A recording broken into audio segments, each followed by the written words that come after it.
As you look at this simple list of priorities, you'll see a great deal of evidence of our shared views and our shared values.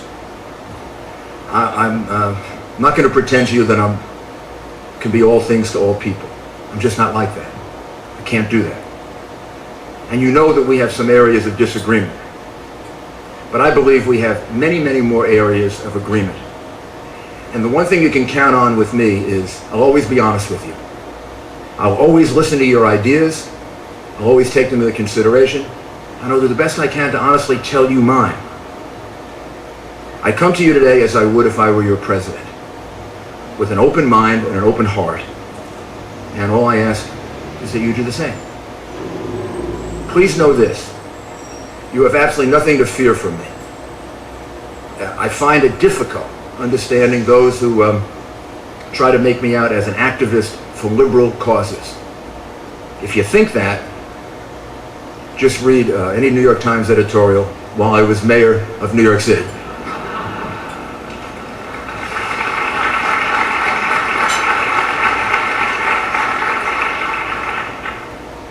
I'll protect the values that we share, just like I'll protect America from the enemies that we face. Because I find myself too often failing to reach the ideals of my religious and moral beliefs, I don't easily publicly proclaim myself as the best example of faith.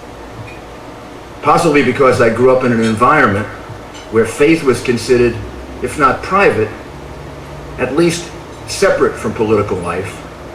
There's a certain reluctance that I have, that I kind of grew up with, to discuss it in detail in political environments.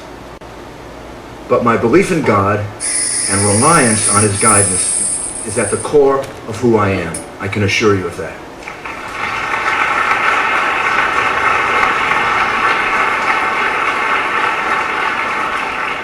Isn't it better that I tell you what I really believe instead of pretending to change all of my positions to fit the prevailing winds?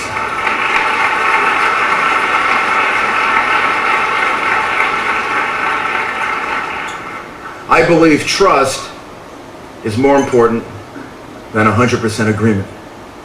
I work for Ronald Reagan. He's my hero. I modeled a lot of what I did as mayor of New York City after Ronald Reagan.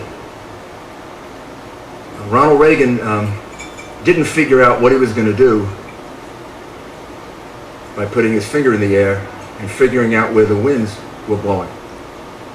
Ronald Reagan looked into his heart, his mind, his beliefs, and he asked a question. The question was, what do I honestly believe is best for America? Sometimes that was popular, sometimes that was unpopular, but Ronald Reagan was a leader. See, if I come out here and I take a poll, and I try to figure out what you all believe, and then I just repeat to you what you all believe, then I'm a follower.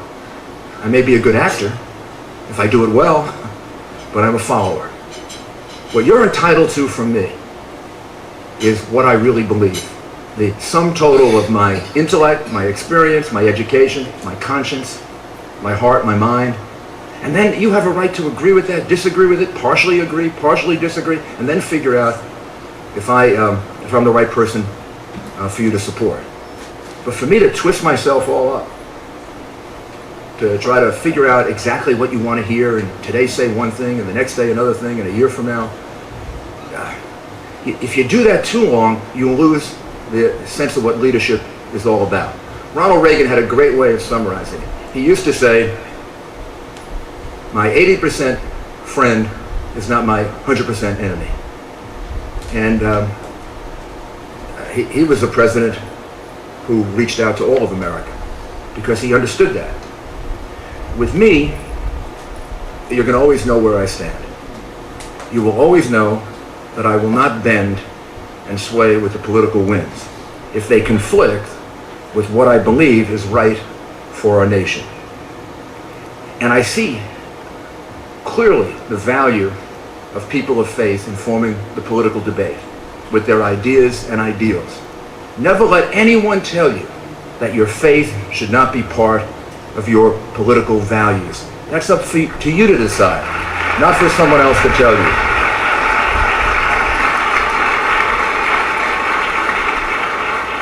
Our Constitution is not antagonistic to religion or faith or God. It has two principles, both of them entirely consistent with one nation under God: a prohibition against the establishment of religion, and an equally strong prohibition against government interference in the free exercise of religion.